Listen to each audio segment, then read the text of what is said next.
I was there when Bruce Lee dismantled a professional football player in exactly 6 seconds. Not approximately 6 seconds. Not somewhere between 5 and 7. Exactly 6 seconds that I've replayed in my mind 12,000 times over the past 58 years because I was standing close enough to see the microscopic shift in Bruce's eyes when he made the decision that would define everything I understood about real power. This happened on November 9th, 1966, at Harkness Gymnasium on the UCLA campus, with exactly 14 witnesses present, all of whom were sworn to silence by circumstances I'll explain. What makes this encounter different from every other Bruce Lee confrontation story you've heard is that it wasn't supposed to happen at all, and the man who challenged him was twice his size, professionally violent for a living, and genuinely believed every word he said when he declared that football players were tougher than actors. 6 seconds later, he would never think that way again. The afternoon began unremarkably in the way that afternoons in Los Angeles often do, with sunlight pouring through the high windows of Harkness Gymnasium, creating rectangular pools of brightness on the scuffed wooden floor. The gym smelled like decades of accumulated sweat trapped in wrestling mats stacked against the east wall, mixed with the sharp chemical bite of floor wax applied too liberally by maintenance staff who never actually used the space. I was 23 years old then, a graduate student in kinesiology studying human movement patterns, which is how I'd been granted permission to observe Bruce Lee's private training sessions with select UCLA students.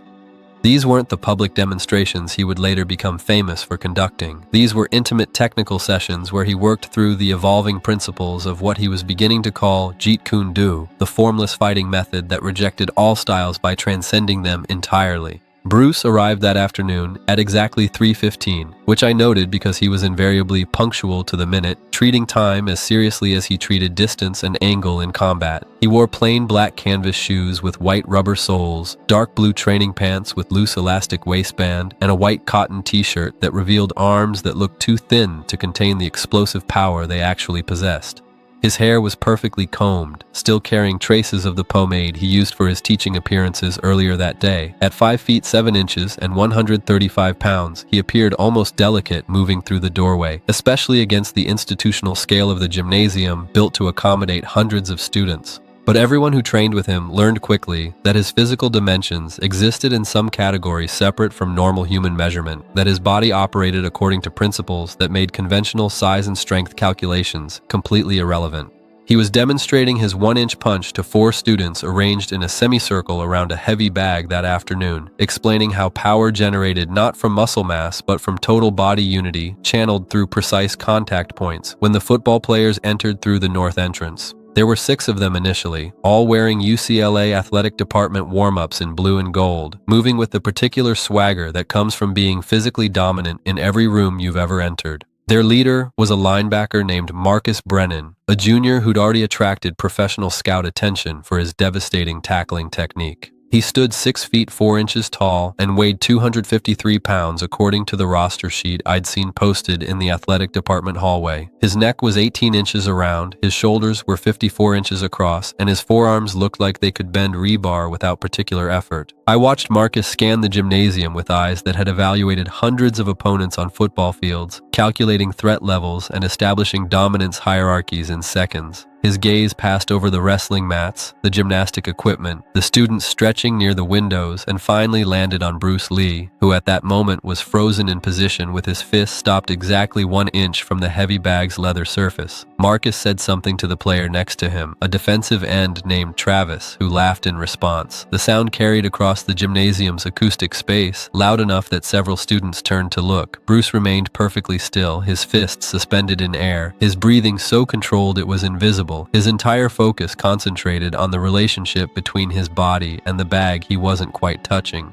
Marcus and his teammates moved deeper into the gymnasium, ostensibly to use the weight equipment in the southwest corner, but their trajectory kept them close enough to observe Bruce's demonstration. I noticed Travis pointing at Bruce while whispering to another player, the gesture barely concealed. Bruce released his suspended punch position, allowing his arm to return to neutral, and resumed his explanation to the students about how true striking power required emptying the mind of intention, while paradoxically maintaining complete purposeful focus. His voice remained calm and educational, giving no indication he'd registered the football player's presence, though I'd learned over months of observation that Bruce missed nothing happening within his sensory range. The confrontation began not with direct challenge, but with ambient mockery designed to establish social hierarchy through ridicule. Marcus positioned himself near a flat bench 40 feet from where Bruce taught, close enough for his voice to carry, but distant enough to maintain plausible deniability about whether he intended to be overheard. He was executing tricep dips when he spoke to Travis in a stage whisper clearly meant for wider audience consumption. He said that watching kung fu demonstrations reminded him of watching professional wrestling, all theatrical performance with none of the genuine violence that characterized real contact sports like football. Travis responded by asking whether Bruce was preparing for a movie role or actually claiming to teach fighting, the question delivered with enough vocal emphasis to clarify its rhetorical nature. Bruce continued working with his students, moving one of them into position to feel how his body structure changed when he shifted from muscular tension to relaxed readiness. But I saw the microscopic adjustment in his posture that indicated awareness, the way his spine straightened by perhaps a quarter inch, the way his breathing rhythm altered by half a second per cycle. These were signs visible only to those who'd studied him extensively, the physical tells that preceded decisions he hadn't yet consciously formulated. Marcus escalated 15 minutes later, after Bruce had moved his students through several technical drills, demonstrating how to generate force from minimal preparatory movement. The linebacker stood up from his bench, walked to the water fountain positioned halfway between the weight area and Bruce's teaching space, and took an unnecessarily long drink while looking directly at the martial arts session. When he finished, he wiped his mouth with the back of his hand and spoke loud enough that ambiguity became impossible. He said that the difference between actors and athletes was that actors pretended to be tough, while athletes proved toughness through actual violent competition against other elite physical specimens. He said football players hit each other full force multiple times per week, absorbing impacts that would hospitalize normal people, and that no amount of choreographed martial arts could prepare someone for genuine collision violence.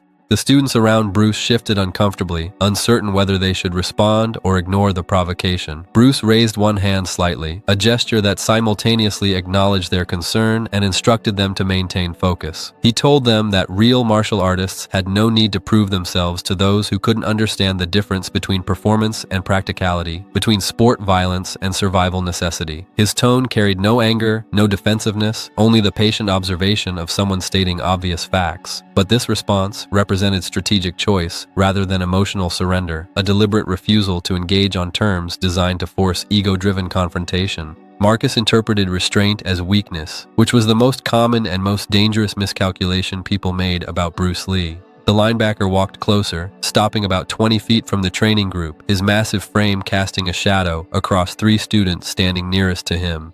He said he meant no disrespect, using the phrase that always precedes disrespect, but that he'd been hearing about this kung fu master teaching on campus, and he genuinely wondered how these ancient Asian fighting methods would fare against modern American athletic development. He said football players trained year-round using cutting-edge strength and conditioning programs, that they studied game film and opponent tendencies with scientific rigor, that they competed in front of 90,000 screaming fans under television lights where mistakes meant devastating consequences. He asked what movie set or demonstration hall could possibly prepare someone for that level of pressure and violence. I watched Bruce's jaw tighten by perhaps 2 millimeters, the only visible indication that Marcus had touched something deeper than surface irritation. Bruce turned to face the linebacker directly for the first time, establishing eye contact that made several people in the gymnasium unconsciously hold their breath. He spoke in measured tones, explaining that martial arts training existed not for entertainment or sport competition, but for situations where losing meant death, where there were no referees or rules or timeouts, where a single mistake couldn't be corrected by better performance in the next quarter. He said that football violence was consensual, bounded, and recoverable, while real combat violence was absolute and final. The distinction wasn't meant as criticism of football, which required genuine courage and skill, but as clarification of entirely different categories of physical confrontation.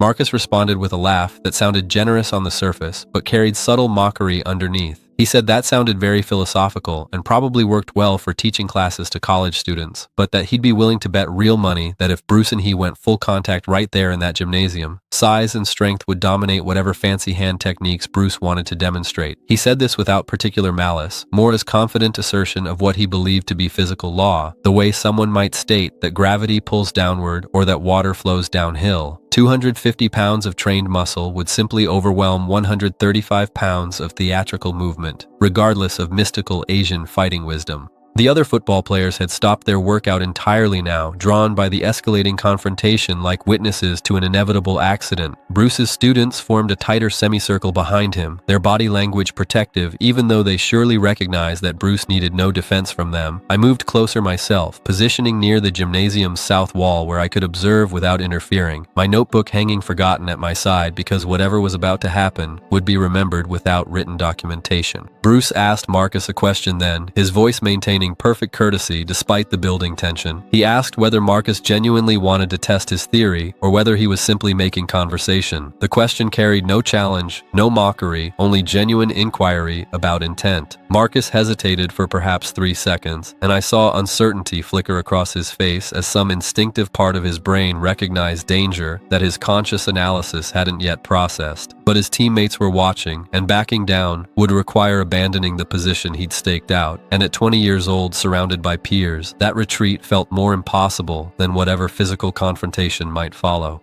Marcus said he was serious, that he believed what he'd stated about athletes versus actors, and that if Bruce wanted to demonstrate otherwise, he was willing to serve as test subject. He framed this as doing Bruce a favor, giving him opportunity to prove his claims rather than just talking about them in safe classroom settings. Bruce nodded slowly, processing both the words and the psychological dynamics underneath them. He told Marcus that he had no interest in proving anything to anyone, that his confidence in his methods came from application rather than argument, and that fighting to satisfy someone else's curiosity served no legitimate purpose. This should have ended the encounter, giving Marcus honorable exit from confrontation, escalating beyond his actual intentions. But then Marcus made the mistake that transformed polite disagreement into inevitable physical demonstration. He said that Bruce's reluctance proved the point about actors versus athletes, that when faced with real opposition, the Kung Fu master preferred philosophical deflection to actual testing. He said it with a smile, trying to soften the accusation, but the words themselves crossed the boundary, separating challenge from insult. Several students inhaled sharply. Travis put his hand on Marcus's shoulder as if to pull him back from some cliff edge he didn't recognize approaching, and Bruce's entire energy signature changed in ways that made the gymnasium's air feel suddenly denser. Bruce walked toward Marcus with movements so economical they appeared almost casual, closing the 20-foot distance in seconds that felt simultaneously rushed and slow. He stopped when exactly 7 feet separated them, a distance that placed him outside lunging range while remaining close enough for conversational intimacy. He spoke quietly enough that those of us watching had to strain to hear, telling Marcus that he would grant the demonstration Marcus requested on 3 conditions. First, that Marcus understood this would not be sparring or sport competition, but genuine technical application without safety restrictions beyond what Bruce chose to impose. Second, that Marcus would not interpret mercy for weakness or restraint for inability. Third, that everyone present would agree never to speak publicly about what they witnessed, to protect both Marcus's dignity and Bruce's reputation. Marcus agreed to all 3 conditions with the confidence of someone who'd never encountered violence that exceeded his capacity to absorb and return. He asked how they should begin, whether they needed protective equipment or specific rules about legal targets. Bruce told him they needed nothing except commitment to discovering truth, and that the encounter would last exactly as long as required for that discovery.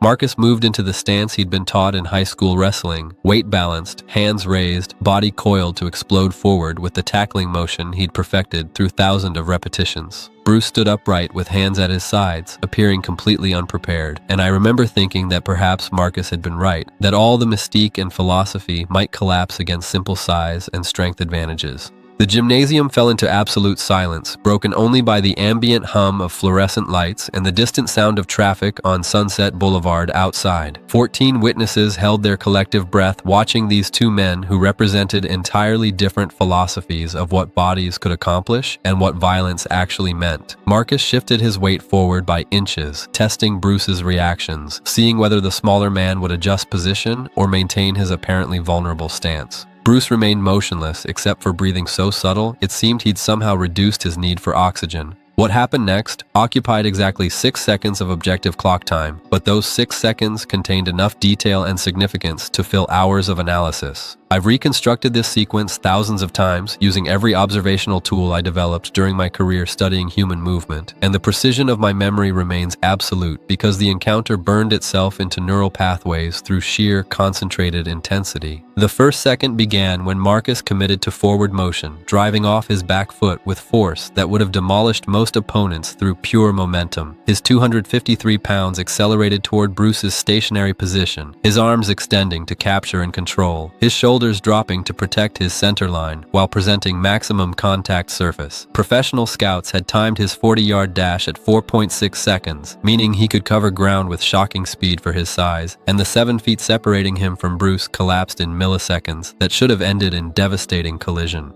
But during that first second, while Marcus surged forward with all-American linebacker power, Bruce moved 6 inches to his right, rotating his torso 45 degrees while his feet remained planted. The movement was so economical that it barely registered as motion, more like the gymnasium had shifted beneath him than that he'd actively displaced. Marcus's extended arms grasped empty air where Bruce's torso had been nanoseconds earlier, and the linebacker's own momentum carried him forward into space, suddenly containing no resistance. The second second found Marcus trying to arrest his forward motion and redirect toward Bruce's new position, his athletic training and competitive experience allowing him to adjust mid-movement in ways normal people couldn't. His left foot planted hard on the wooden floor, his body beginning to rotate, his hands repositioning to capture the target that had somehow evaded initial contact. But during this second, Bruce had already moved again, this time stepping forward into the space Marcus was vacating, closing distance rather than maintaining it, violating every instinct that said smaller fighters should keep larger opponents at range. The third second was when Marcus realized with some deep, primal part of his consciousness that he'd entered a situation outside his conceptual framework for physical confrontation. He could see Bruce now occupying his peripheral vision, somehow inside the defensive zone that should have been protected by his size and reach advantages. He tried to turn, to bring his hands up, to establish the grappling control that would neutralize speed advantages through superior strength. But Bruce was already touching him, not striking, just placing 3 fingertips against the left side of Marcus's rib cage, the contact so light it felt more like suggestion than actual pressure. During the fourth second, Bruce demonstrated what those 3 fingertips could accomplish if he chose to apply force. He pressed inward perhaps 2 inches, and Marcus's entire left side collapsed as muscle groups suddenly stopped functioning properly. It wasn't pain that caused this collapse, not yet, but rather some kind of neurological override that made Marcus's own body refuse commands from his brain. His left knee buckled slightly, his shoulder dropped, his arm went momentarily slack.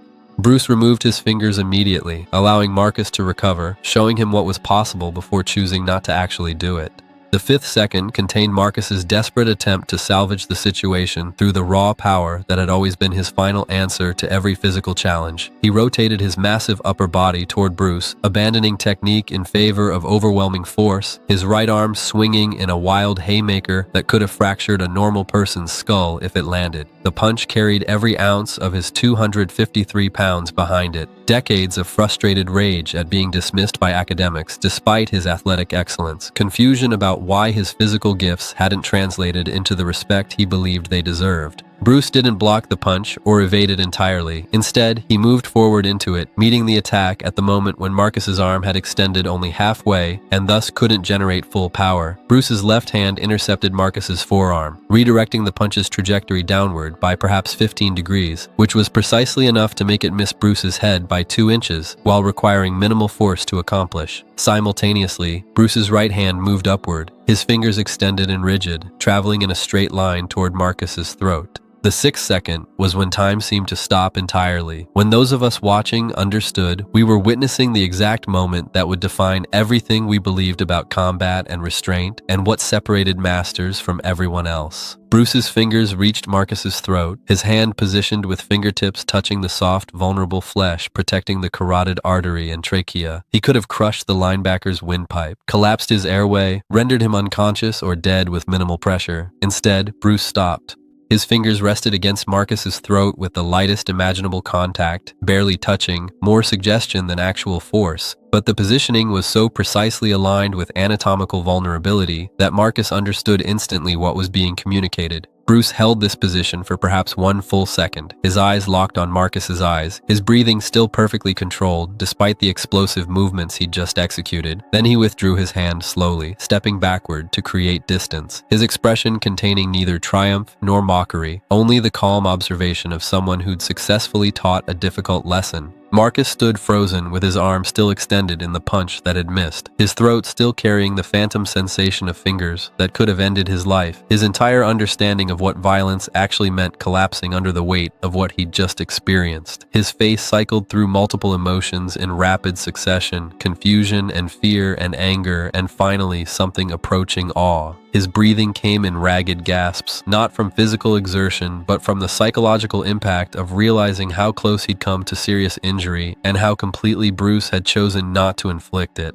Bruce spoke then, his voice gentle despite the violence he'd just demonstrated. He told Marcus that the difference between athletes and martial artists wasn't about toughness or courage or pain tolerance, all of which football players possessed in abundance. The difference was about purpose and preparation and the ability to control precisely what happened during physical encounters. He said that football trained players to collide with maximum force, to overwhelm opponents through superior impact, to inflict damage within carefully structured rules designed to prevent permanent injury. Martial arts trained practitioners to control every variable in unstructured violence where there were no rules and no referees, and where restraint represented the highest demonstration of skill. Marcus lowered his arms slowly, his body language completely transformed from the confident swagger he'd displayed when entering the gymnasium. He asked Bruce how he'd moved like that, how he'd generated so much control over someone twice his size, how he'd maintained such precise positioning while everything happened so fast. The questions emerged with genuine curiosity replacing defensive pride, the shift from competitor to student happening in real time as Marcus processed implications of what he'd experienced. Bruce told him it required 10,000 hours of eliminating everything unnecessary from movement, of studying anatomy and leverage and timing until they became instinctive, of training not just muscles but nervous system response patterns that allowed thought-free reaction. He said that Marcus possessed far more raw physical ability than Bruce would ever have, that his strength and speed and durability were genuinely exceptional, but those attributes had been directed toward collision sports where overwhelming force solved most problems, whereas Bruce's training focused on situations where force disadvantages required technical superiority to survive. The other football players had moved closer during this explanation, their hostility replaced by fascination. Travis asked whether Bruce could teach them what he'd just demonstrated, whether those techniques could be applied to improve their football performance. Bruce smiled and explained that martial arts and football were fundamentally incompatible in their physical requirements, that training for one would impair performance in the other. Football needed players to initiate contact and drive through opponents, to maintain collision course regardless of tactical disadvantage, to sacrifice individual safety for team objectives. Martial arts needed practitioners to avoid contact when possible, to redirect rather than absorb force, to preserve safety while neutralizing threats.